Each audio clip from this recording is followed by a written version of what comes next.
Comecemos pela categoria de papel, né? Existem processos mecânicos e processos químicos. Dos processos químicos de fabricação de papel, o processo Kraft é o mais dominante, né? No processo Kraft, nós utilizamos cavacos de madeira, ou seja, eu quero uma fonte de fibra de celulose. E da onde nós pegamos? Da madeira, que é a madeira de plantio, né? Para o uso em indústria de papel e celulose, né? E elas são cortadas em cavacos, mais ou menos 5 centímetros por 5 centímetros. E eles são imersos em um licor à base de sódio e vão ser aquecidos sob pressão para o quê? Dissolução da lignina, que é existente entre as fibras. Isso gasta bastante energia, né? A vantagem é que o licor rico em lignina é queimado para geração de vapor. E isso torna possível gerar energia elétrica, em substituição da energia que outrora seria comprada das redes para a fábrica de papel e celulose. Qual é a desvantagem? A extração de lignina e outros componentes de madeira vai reduzir bastante o rendimento da polpa por tonelada de madeira. Bom, aí vamos falar sobre os processos mecânicos ou as combinações de processos químicos e mecânicos. Os processos mecânicos, eles produzem uma qualidade diferente de fibras de celulose e dá um maior rendimento de polpa quando comparados aos processos químicos. Qual é a vantagem da polpação mecânica? Justamente essa. São processos de alto rendimento de polpa por tonelada de madeira. Qual é a desvantagem? Em razão da trituração e compactação ou aquecimento, o processo vai danificando bastante as fibras celulósicas, né? E aí gera o que a gente lembra que o papel não pode ser reciclado quantas vezes, né? Quanto a gente quiser, né? Ele tem uma limitação, porque essas fibras, elas vão perdendo a qualidade dela, né? Então, elas vão sendo danificadas e vão perdendo a qualidade, deixando o papel com baixa resistência, né? Ele pode ficar esfarelando, né? A polpação dos resíduos de papel, elas, em geral, elas requerem menos energia por tonelada de polpa de celulose, em comparação aos processos que utilizam fibras virgens. Por quê? Quando usa o processo mecânico, né, ele vai para aquele hidrapulper, né, ele vai direto para o hidrapulper. Ele não precisa passar por um processo de aquecimento sob pressão para retirar a lignina, né? Então, ele economiza energia e o uso de insumos de fibra virgem. Em última instância, da madeira, porque é a madeira que fornece o cavaco, que fornece as fibras virgens. No Brasil, existem 22 categorias de aparas.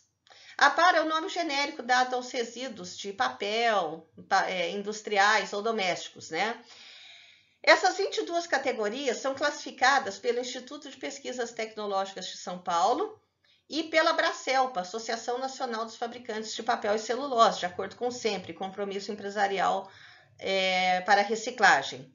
As aparas mais nobres são chamados as brancas de primeira e não tem impressão ou qualquer outro tipo de revestimento que possa atrapalhar o processo de reciclagem.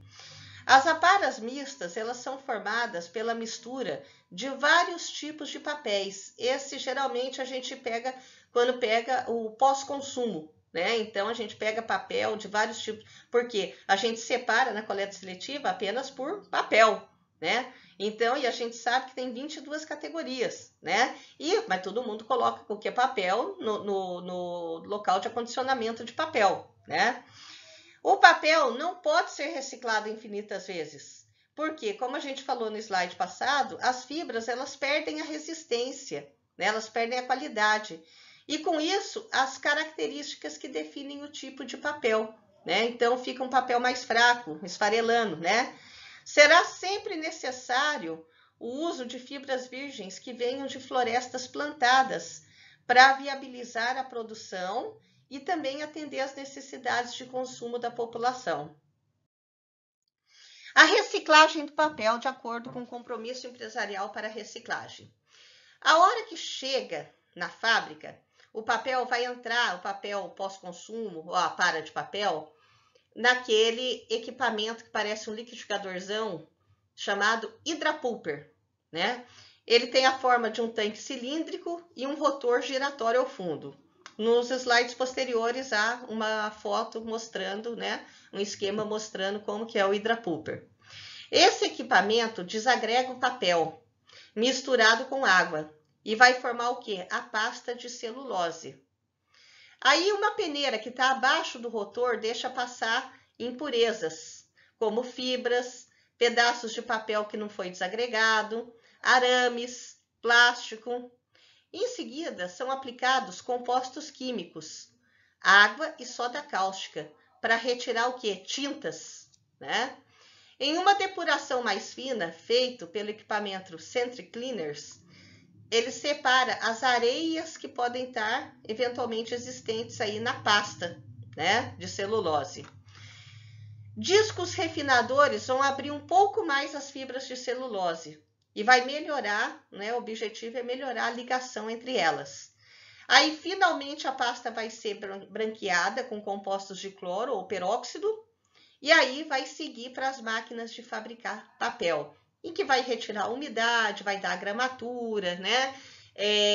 Vai secar o papel, né? Vai melhorar uma cola para uma resistência. Aqui nós temos o hidrapulper na forma de cilindro, né? Na fonte da Metal Service. Na figura 2, nós temos, né, da cultura ambiental nas escolas, um hidrapulper em funcionamento na reciclagem do papel, né? O papel ondulado, de acordo com o SEMPRE, Compromisso Empresarial para Reciclagem.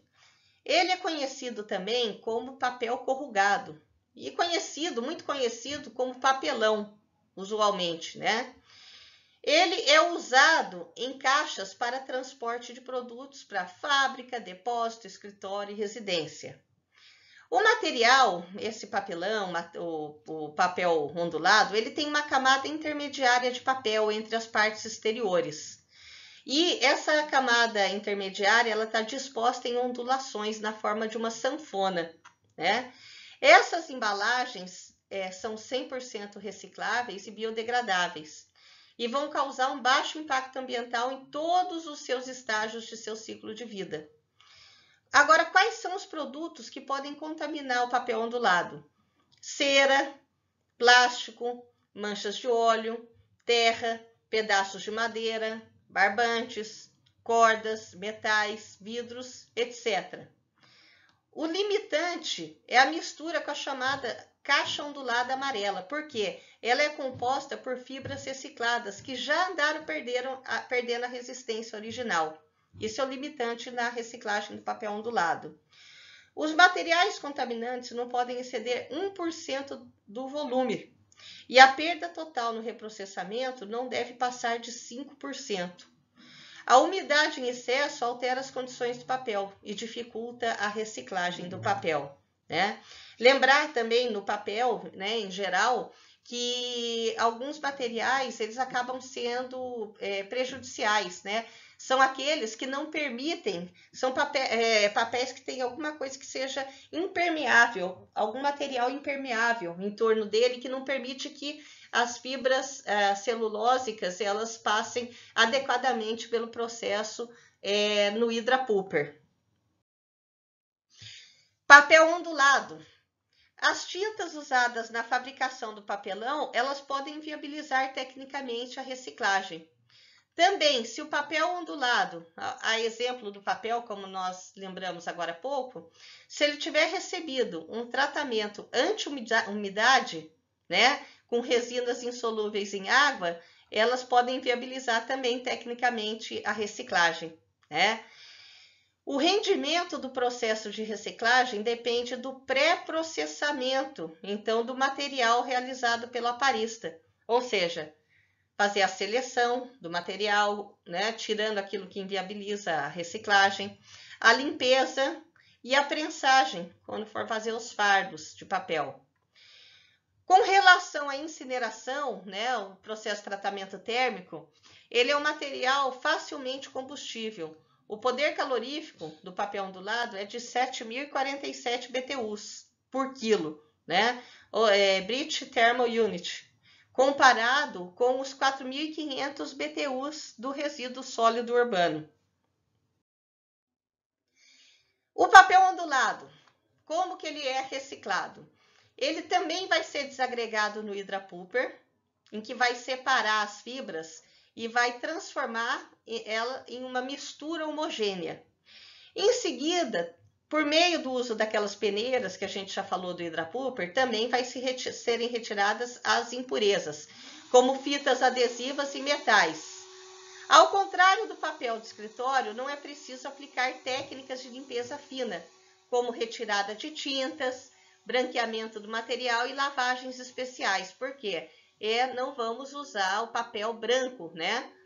Com fibras de melhor qualidade, são feitas as capas de papel que são colocadas na superfície externa dessa caixa de papelão. As de qualidade inferior são usadas na fabricação do forro, que vai revestir a parte interior. E as de pior qualidade vão servir para produzir o miolo ondulado por meio de uma máquina que se chama corrugadeira. Bom, agora vamos para o material plástico. Os plásticos, eles são derivados do petróleo, então, de um recurso não renovável. E demanda, além do recurso não renovável, bastante energia para a fabricação, né? Com determinados produtos químicos e aditivos, né? Então, a partir do petróleo, com alguns processos industriais, com produtos químicos e aditivos, como pigmentos, concentrados, antibloqueadores, transformadores de luz, estabilizadores de raios ultravioleta, entre outros, eles se tornam aquilo que é conhecido como plásticos. Aí existem duas categorias de plásticos. Existem aqueles que são passíveis de tomar forma depois da fusão, que são os termoplásticos. Em caso contrário, que ele não consegue tornar outra forma a altas temperaturas da fusão, os plásticos são chamados de termofixos, né? E existem 4 abordagens principais para a reciclagem de plásticos, né? Inclusive os plásticos, né, termofixos, eles podem ser usados como material de preenchimento para outras fabricações, fabricação de plástico mesmo, né? Pode moer e usar como material de preenchimento. Mas para reciclagem de plásticos, né, vamos falar agora dos 4 abordagens principais. A reciclagem primária, que é fazer a reextrusão. Então precisa, lógico, que seja, né, termoplástico. A secundária mecânica, a terciária química e a quaternária para recuperação de energia, porque o plástico ele possui um bom valor de poder calorífico inferior. Existem 7 diferentes famílias de plásticos. Muitas vezes eles são incompatíveis quimicamente entre si. A mistura de alguns tipos pode resultar em fabricação de materiais defeituosos, de baixa qualidade e sem as especificações técnicas que são necessárias para retornar à produção como matéria-prima. Quais são os contaminantes, né? Comida, gordura, papel, etiquetas, grampos e sujeira em geral. Isso tudo faz reduzir o preço de venda do fardo de plástico, né? O plástico ele é altamente combustível. O valor do poder calorífico inferior é 18.700 BTUs, British Thermal Unit, por quilo, para o caso do polietileno. Plásticos rígidos mais comumente encontrados no mercado brasileiro são polietileno teraftalato, PET, que são usados em garrafas de refrigerantes. Polietileno de alta densidade, o PEAD, consumido por fabricantes de engradados de bebidas, baldes, tambores, autopeças e outros produtos. o cloreto de polivinila, PVC, que é comum em tubos e conexões, assim como garrafas para água mineral e detergentes líquidos. Polipropileno, que compõe embalagens de massas e biscoitos, potes de margarina, utilidades domésticas e as embalagens de salgadinhos. E o poliestireno, usado na fabricação de eletrodomésticos e copos descartáveis. Nós vemos, inclusive, muitas vezes no próprio plástico, a indicação do que ele é feito. Por exemplo, PP, né? Polipropileno, se é reciclável ou não, né? Então, muitas vezes existe já essa indicação no próprio material. O plástico filme, né, que também usamos bastante, ele é enfardado para reciclagem. Na recicladora, o que acontece? O material ele vai passar pelo aglutinador, que é uma espécie de uma batedeira de um grande bolo, que vai aquecer o plástico pela fricção de suas hélices e vai transformar esse plástico numa espécie de uma farinha. Em seguida, é aplicado um pouco de água para provocar um resfriamento repentino, que resulta o quê? Na aglutinação. Aí as moléculas dos polímeros que compõem o plástico se contraem, vão aumentar a sua densidade e vão transformar o plástico em grãos. Aí ele passa a ter peso e densidade suficiente para descer no funil da estrutura. A máquina que funde o material vai transformar em tiras. O extrusor vai parecer um espaguete, né? Na última etapa, elas vão passar essas tiras que parecem o espaguete que sai do extrusor, elas vão passar por um banho de resfriamento e são picotadas em grãos chamados de pellets. Esses pellets são ensacados e vendidos para fábricas de artefatos plásticos. Aqui, uma extrusora de plástico, né, da Plástico Virtual, em que todos esses processos eles são contemplados. Aí, vamos falar daqueles 4 tipos, né? A reciclagem química agora. Então, eles são polímeros, os plásticos. A reciclagem química, ela visa a converter os materiais plásticos em seus constituintes monômeros, um monômero de reciclagem, ou aos seus produtos petroquímicos, que são chamados como a reciclagem de matéria-prima. Então, volta bastante no ciclo de vida ali do plástico. Em geral, líquidos ou gases, que são adequados ao uso como matéria-prima para a produção de petroquímicos, assim como plásticos novos. Esse gás, né, que é em geral líquidos ou gases, o gás em geral produzido por meio da pirólise, possui um poder calorífico de 22 a 30 megajoule para cada metro cúbico de material. Essa variação se dá em função dos resíduos materiais a serem processados. Também pode-se fazer a reciclagem química por meio do processo térmico de gaseificação. A reciclagem quaternária, ou de recuperação de energia, ele implica na queima de resíduos plásticos para a produção de energia na forma de calor, vapor e energia elétrica, né? Bom, aproveitando desse alto poder calorífico do plástico. De grande interesse no Brasil é a norma ABNT-NBR 15.448-2 de 2008, que vai definir os requisitos e os métodos de ensaio para determinar a compostabilidade, ou seja, o quão aquela embalagem plástica pode ser compostável, né? Com vistas à revalorização de resíduos pós-consumo, por intermédio da determinação das características de biodegradação aeróbia, ou seja, na presença de ar, seguida da desintegração e impacto no processo de compostagem. Falar sobre um tipo de plástico muito utilizado, né? Sobretudo nas embalagens de refrigerante, as embalagens PET, que é o politereftalato de etileno. Os principais contaminantes do PET reciclado de garrafas de refrigerante são os adesivos, né? A cola, que é utilizada no rótulo, né, do refrigerante, ou o líquido que ele esteja encerrando. E outros plásticos de mesma densidade, a exemplo do PVC, que tem a mesma densidade. A maioria dos processos de lavagem não impede que os traços desses produtos indesejáveis permaneçam no floco de PET. A cola ela vai agir como um catalisador da degradação hidrolítica, a hora que o material é submetido a alta temperatura na extrusão. Ou seja, a extrusão é quando aparece aqueles espaguetes, aquelas tiras de plástico, né? Além de escurecer e endurecer o material plástico reciclado. O mesmo pode ocorrer com cloreto de polivinila, PVC, que compõe outros tipos de garrafas e não pode misturar-se com a sucata de PET.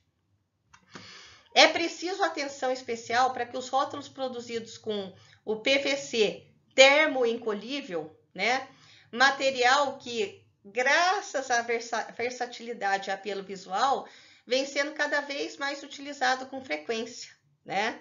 Então, tomar cuidado para que ele não seja também um dos produtos indesejáveis a permanecerem no floco de PET. O alumínio existente em algumas tampas só é tolerado com teor de até 50 partes por milhão no reciclado. A seleção pode ser feita pelo símbolo que identifica o material ou pelo produto que a embalagem continha. A gente falou do símbolo alguns instantes atrás.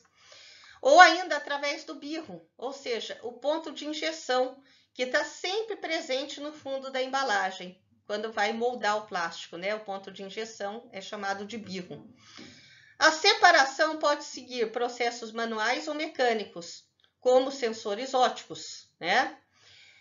A revalorização após a prensagem do plástico, para que haja revalorização, será preciso retirar os contaminantes, separando-os por diferença da densidade em fluxo de água ou ar, né? Porque os plásticos eles podem serem mais pesados ou mais leves que a água, né? Então, e com isso você já consegue estabelecer algum tipo de classificação ali. Além do rótulo, polietileno ou papel, tampa, polipropileno, polietileno de alta densidade ou alumínio. Eles têm que ser retirados da sucata por meio de processo de lavagem, assim como os restinhos, os resíduos de refrigerantes e demais detritos. A recuperação. As embalagens que seriam atiradas na massa de resíduo sólido urbano, eles ganham o status de matéria-prima. As embalagens recuperadas serão separadas por cor e prensadas em fardos. A separação por cor é necessária por quê? Para que os produtos que resultarão do processo, eles possuam uniformidade de cor e facilitando assim a sua reinserção no mercado. A prensagem é importante para o transporte das embalagens, porque o PET mesmo ele é muito leve. Então, prensando, a gente consegue levar mais material por metro cúbico, ou seja, por volume. E a revalorização do PET. As garrafas são moídas, flake, e isso ganha valor no mercado. O produto que resulta dessa fase de moagem é o floco de garrafa. Produzido de maneiras diferentes, os flocos mais refinados podem ser utilizados diretamente como matéria-prima para a fabricação de diversos produtos que o PET reciclado pode dar origem na etapa de transformação. A gente vê até algumas vassouras, né? Por exemplo, né? O material que varre, né? Das vassouras utilizado com PET reciclado, né? Um exemplo. Há a possibilidade de valorizar ainda mais o produto, produzindo os pellets. O produto fica muito mais condensado e vai otimizar o transporte e o desempenho na transformação, né? Mais material por volume. E a transformação do PET é a fase em que os flocos ou granulados são transformados num novo produto e assim fecha o ciclo de vida. Transformadores utilizam PET reciclado para a fabricação de diversos produtos, inclusive de novas garrafas PET, desde que sejam para produtos não alimentícios. Aqui nós temos, na figura 4, uma máquina de reciclar PET, de acordo com a LGMT Equipamentos Industriais, e aqui a extrusão de PET em reciclagem. Dá para ver bem a forma de espaguete e que ele está indo para a água para de novo haver um novo resfriamento, né? Então, também fonte LGMT Equipamentos Industriais. Tal. Os metais podem ser divididos em duas categorias, os metais ferrosos e os não ferrosos. As duas categorias são passíveis de reciclagem, mas elas devem ser separadas previamente, e pode ser por meio de, por exemplo, uma esteira eletromagnética. Parcelas de contaminantes que não são magnéticos, como, por exemplo, plástico, vidro, borracha, aço inoxidável, cobre, zinco, magnésio, elas são retiradas nessa esteira eletromagnética. O metal pode ser reciclado ainda que esteja enferrujado. Outra coisa interessante, o termo aço, ele se refere a uma liga de ferro, que é maleável em algumas faixas de temperaturas e contém carbono, manganês e muitas vezes outros elementos de liga. Então, o aço, ele não é um único produto, né? Esses elementos de liga para melhorar algumas características, né? Como ductilidade, né? Existem diferentes tipos de aço, com muitas e diferentes propriedades físicas, químicas e ambientais. Algumas restrições na reciclagem do aço, no que se refere aos contaminantes, são descritas a seguir. Por exemplo, a presença de cobre, estanho, níquel e molibdênio. É um grande desafio, porque eles são muito difíceis de extrair a partir da sucata por processos metalúrgicos, sendo que a sua concentração vai aumentar durante cada ciclo posterior de reciclagem. O cromo, o zinco, o manganês e o chumbo, eles já são parcialmente extraídos por extração metalúrgica, porém é passível de ser incompleta essa extração e vai depender muito das condições de refino. Em geral, eles são menos críticos, porque eles são usados como os elementos de liga, conforme nós falamos anteriormente, e fornecem algumas propriedades mecânicas especiais ao aço. E com relação ao alumínio, silício e titânio, não apresentam problemas reais, uma vez que são completamente removidos durante o refinamento.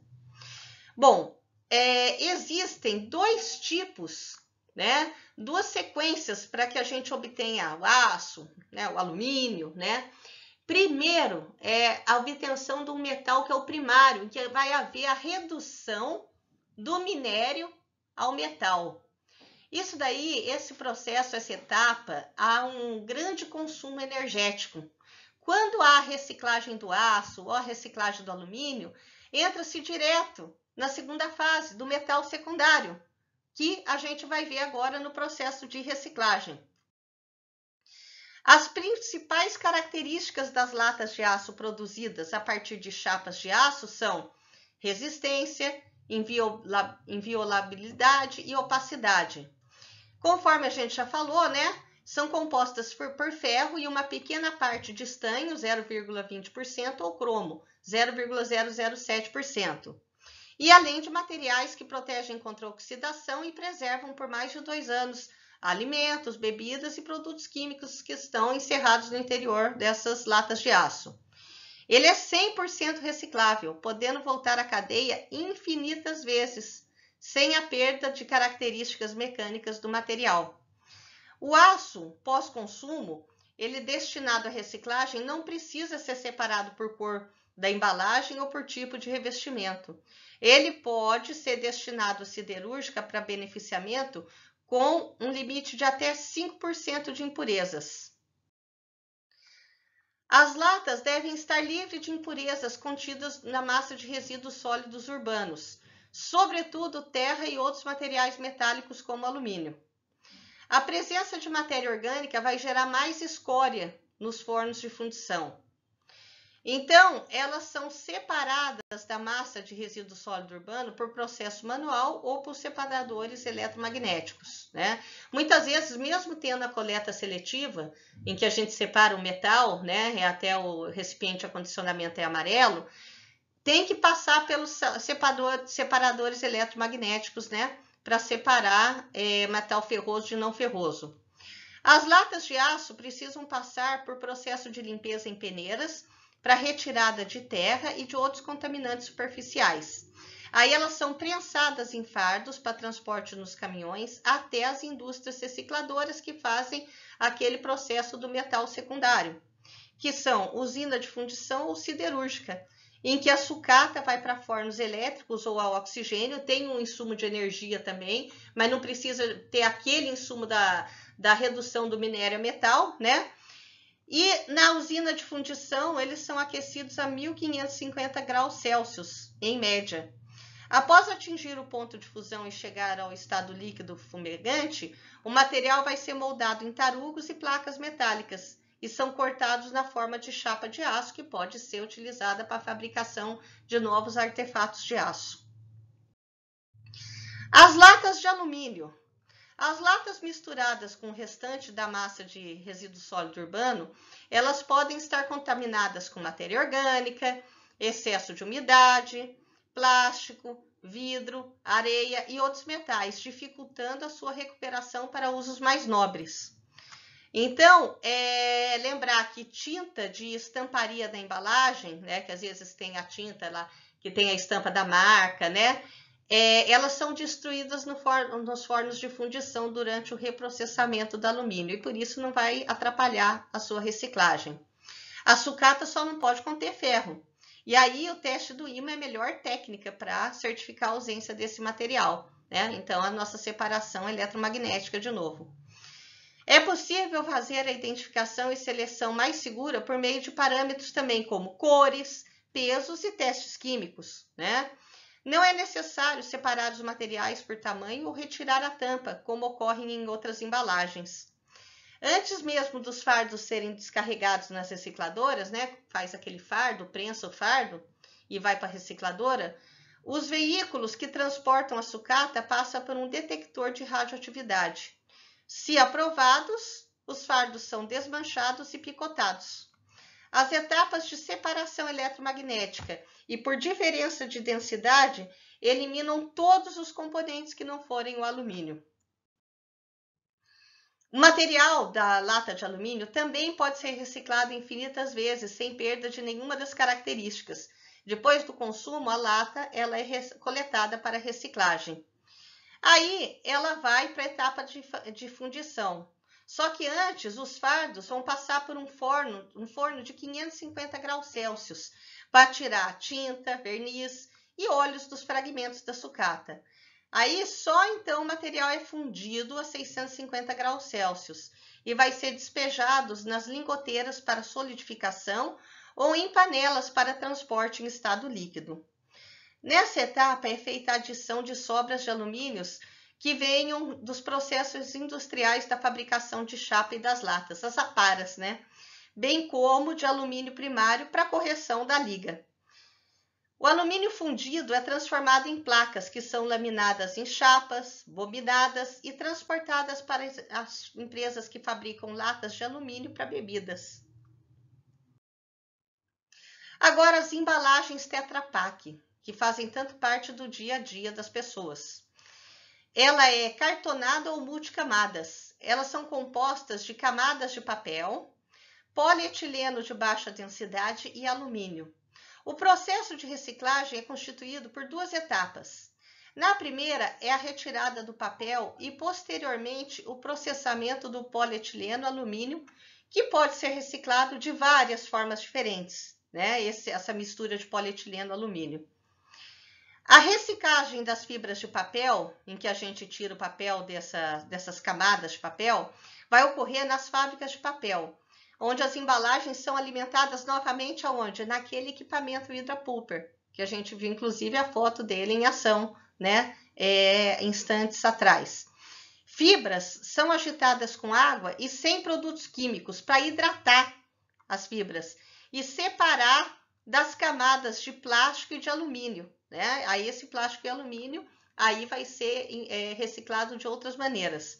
Após a separação, essas fibras celulósicas seguem para a máquina de papel e vai fazer o papel reciclado. O produto final, o papel reciclado, que pode ser usado, por exemplo, para a confecção de caixas de papelão. E a reciclagem do plástico e de alumínio? Pode ser, por exemplo, para a fabricação de placas e telhas. Há uma trituração das camadas de polietileno e alumínio que depois são prensadas em altas temperaturas e vão produzir chapas que são semelhantes à madeira, ideais para a produção de móveis e divisórias.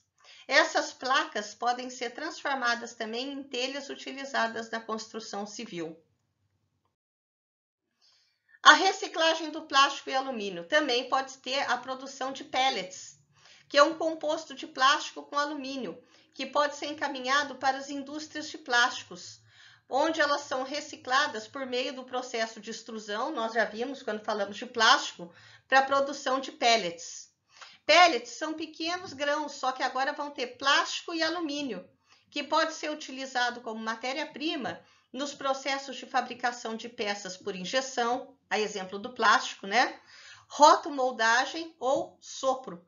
Produtos finais são canetas, banquetas, vassouras, coletores e outros. A embalagem Tetra Pak, né? O alumínio e camadas de polietileno, né? Nem a gente falou, eles também podem ser utilizados como material compósito para diferentes aplicações, como a gente falou até agora. Elas podem ser recuperadas de 3 formas diferentes, segundo Lopes e Felisbert, 2006, né? Para geração de energia por meio da incineração, porque o plástico tem um bom poder calorífico, a recuperação de alumínio em fornos de pirólise e processamento da mistura de plástico e metal para obter produtos de madeira de plástico. Os equipamentos eletrônicos, eles são compostos internamente de placas de circuito impresso, aquelas placas verdinhas, e elas constituem-se em componente essencial e típico para quase todos os produtos eletrônicos. Eles contêm materiais de forma diversificada, incluindo metais como cobre, alumínio, ferro, estanho, e não metais também, como resinas termofixas e fibras de vidro, né? E também contém uma abundância de substâncias tóxicas, como retardadores de chama bromatados, né? Senão esquentam o circuito, né? Então tem que ter esse retardador de chama, plástico de PVC e metais pesados. Depois de serem separados mecanicamente, os metais reciclados como cobre, alumínio, ferro, eles são enviados para as operações de recuperação. Processos de separação mecânica com base nas características elétricas de materiais, eles incluem separação por corrente em turbilhão, as correntes de Eddy, em que o princípio da separação é a diferença de condutividade elétrica e densidade entre os materiais. A separação eletrostática do tipo Corona, em que o princípio da separação é a diferença de condutividade elétrica entre os materiais. E a separação triboelétrica, em que o princípio da separação é a diferença entre a constante dielétrica dos materiais. Bom, os equipamentos eletrônicos, eles podem ser usados também para remontar um novo produto, né? Então, esses processos de separação mecânica é para realmente a gente conseguir retirar os materiais, né? Os metais recicláveis, separar material um por um, né? Mas a gente pode tentar também remontar um outro material, utilizar para a fabricação de um novo material, peças, circuitos que ainda estejam em bom funcionamento. Baterias. As baterias pós-consumo, elas são recicladas por meio do uso de rotas diferentes e baseado em 2 tipos de processo, os pirometalúrgicos e os hidrometalúrgicos, né? Bom, depois, como é que a gente faz com a bateria pós-consumo? Você faz a trituração da sucata de bateria com a segregação do plástico. Não esquecer que tem a desmontagem da bateria, né? A reciclagem desse plástico e recuperação de grelhas de chumbo ligado, a gente tem que levar em consideração que o chumbo vai seguir o processo de separação, fundição, refino, lingotamento até a fabricação de novas baterias. O plástico ele é recuperado e reutilizado na produção de caixas e tampas de baterias novas. E a solução ácida da bateria, ela é estocada e neutralizada, né? Vai usar uma mistura de cal para dar início ao processo de destilação. Depois vai ser filtrado para a recuperação dos óxidos e a solução volta para a reutilização. Com relação, por exemplo, baterias, as pilhas, De Castilho e outros apresentaram um estudo de caso para uma mistura de heterogênea de 15 baterias de diferentes marcas comerciais e composição. As baterias passaram por um processo de lavagem com água e quebra depois. Aí houve a solubilização em HNO3, 2 mol por litro, a uma temperatura de 80 graus Celsius a 2 horas, por 2 horas. E aí a filtração resultou em 2 materiais, o resíduo sólido, composto CaOH2, NiOH2, FeOH3, nesses óxidos, né? E o filtrado. Vamos seguir o caminho dos óxidos, do resíduo sólido. Houve um tratamento térmico a 500 graus Celsius, e aí foram obtidos materiais aço para fins metalúrgicos, assim como foram obtidos materiais carbono e compostos orgânicos.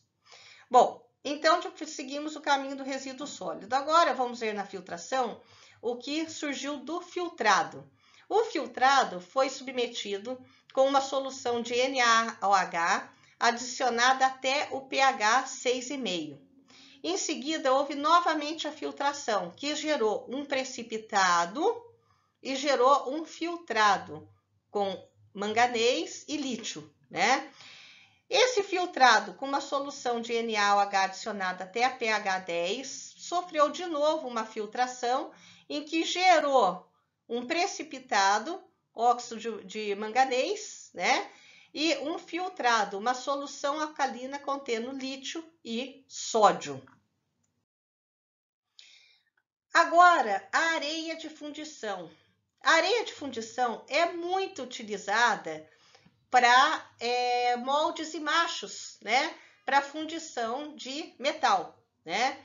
Então, Singh e Siddiqui, eles falam de 2 tipos de sistema de aglutinante de areia de fundição, que são utilizados e classificados como as areias verdes, que são as areias ligadas com argila, e as areias ligadas quimicamente. Singh e Siddiqui, 2011, e Singh e Siddiqui, 2012, falaram desses 2 tipos de areia, de acordo com o aglutinante.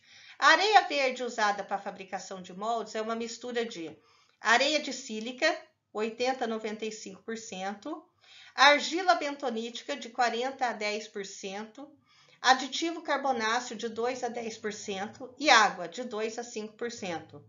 Assim como também possui algumas substâncias químicas, como óxido de magnésio, dióxido de potássio e dióxido de titânio. A areia quimicamente ligada, ela já é composta por sílica, 93% a 99%, e aglutinante químico, 1% a 3%. E aí ela é bem misturada com produtos químicos. Quais são os sistemas ligantes mais comuns utilizados? Uretanos fenólicos, resinas epóxi, álcool furfil e silicatos de sódio.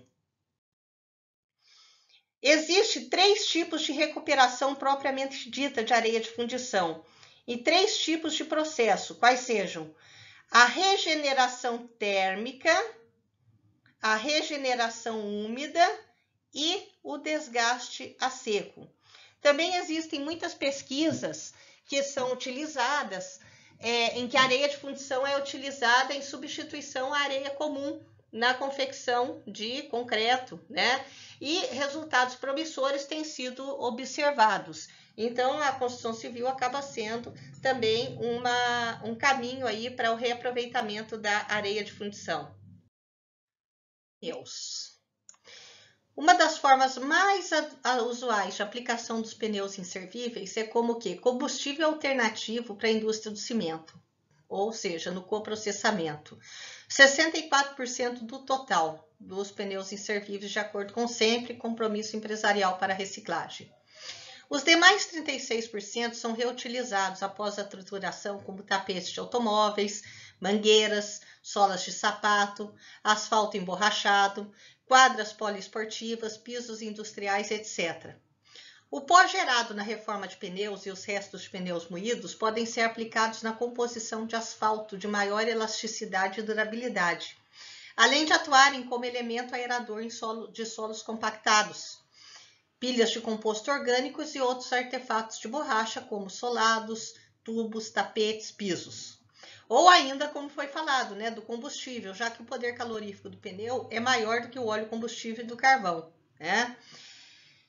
De acordo com a Mari e outros, o uso total de energia para a produção de 1 kg de pneumático de borracha, pneu, é de 86,88 megajoule para cada quilograma.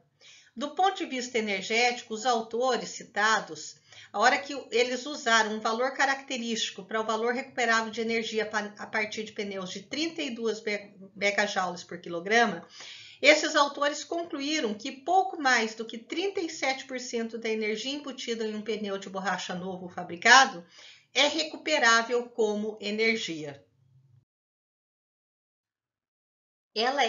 O pneu é feito por uma borracha natural quimicamente vulcanizada, que contém ligação cruzada, ligação mono, di e polissulfeto nos locais de dieno, em uma estrutura de rede.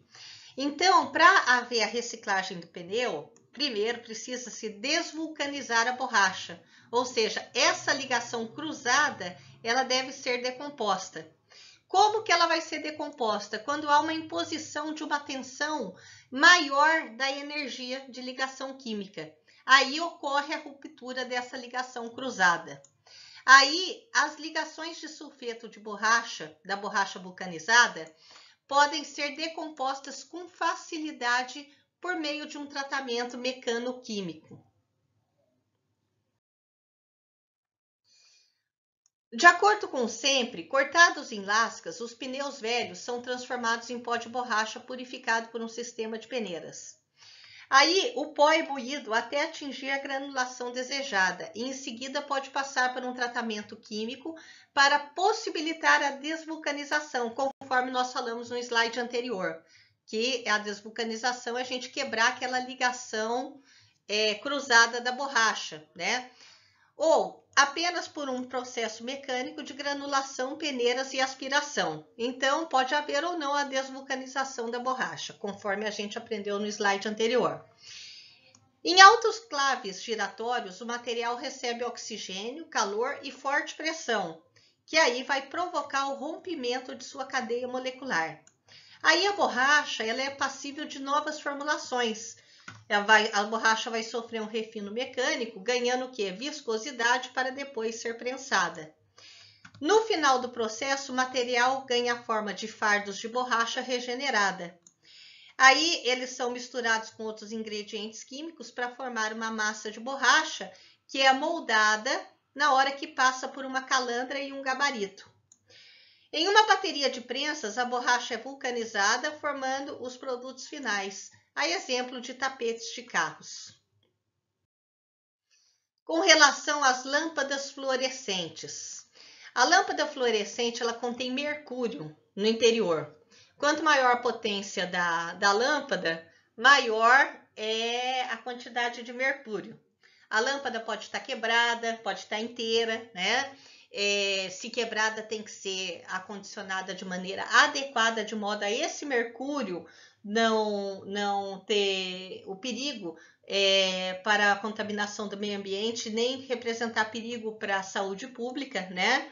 Então, o mercúrio a ser recuperado pelo processo de reciclagem de lâmpadas fluorescentes, caso ele não possa ser recuperado, ele deve ser tratado como resíduo sólido perigoso e vai ser gerenciado como tal, ou seja, no acondicionamento, na coleta, no transporte, né? Ele vai ser gerenciado como resíduo sólido perigoso, o mercúrio. O vidro e as tampas das extremidades das lâmpadas fluorescentes, após a análise quanto ao teor de mercúrio, podem ser destinados aos respectivos processos de reciclagem do metal, né, e do vidro, que inclusive a gente vai ver esse material adiante nessa aula. De acordo com Tecato e outros, as lâmpadas são processadas nos sistemas triturador, nos sistemas de filtração, britador, separador e de filtração de partículas e vapor. Os materiais gerados consistem nas tampas das extremidades, vidro e pó de fósforo. Os cacos que são encaminhados para reciclagem, quais são os materiais que eles não podem conter? pedaços de cristais, espelhos, lâmpadas e vidros planos usados nos automóveis e na construção civil. Por quê? Por terem composição química diferente. Aí, esses tipos de vidro causam trincas e defeitos nas embalagens. Algumas indústrias de vidro já incorporam percentuais de vidro plano na produção. Os cacos não devem estar misturados com terra, pedras, cerâmicas e louças. Os contaminantes que, quando há fusão junto com o vidro, geram micropartículas que deixam a embalagem com menor resistência. E se houver plástico em excesso, pode haver a geração de bolhas e alterar a cor da embalagem. Também, quando há contaminação por metais, como as tampas de cerveja e refrigerante, além das bolhas e manchas, vai danificar o forno, conforme a gente vai ver no slide posterior, como que há a formação da espuma vítrea. A produção da espuma vítrea a partir do vidro reciclável é passível de ser esquematicamente dividida em macroprocessos, quais sejam: a coleta de resíduos de vidro e transporte, o processamento, a produção de aditivos e o processo térmico. Bom, nós temos dois tipos de resíduos de vidro: os resíduos de vidro soda cal e os resíduos de vidros especiais. Quais são esses resíduos de vidro especiais? Vidro colorido, vidro temperado, vidro rígido, vidro laminado, vidro com proteção ultravioleta, fibra de vidro. Então, temos que tomar cuidado para separar e para não ter a presença desses resíduos de vidros especiais que podem prejudicar o processo aí de reciclagem. Então, a lavagem, a classificação do tipo de vidro, a secagem e a moagem dos cacos de vidro. Após a classificação, é então misturado um agente de espuma antes da passagem por um processo térmico. A necessidade térmica desse processo é de 1.800 megajoules por tonelada. Nesse processo térmico, né, a espuma vítrea vai se expandir. Aí vai haver a refrigeração depois e o dimensionamento da peça de vidro, né? Então, assim que é realizado a reciclagem do vidro. E essas são as referências bibliográficas da aula de hoje. Agradecemos muito pela atenção, né? E muito obrigada.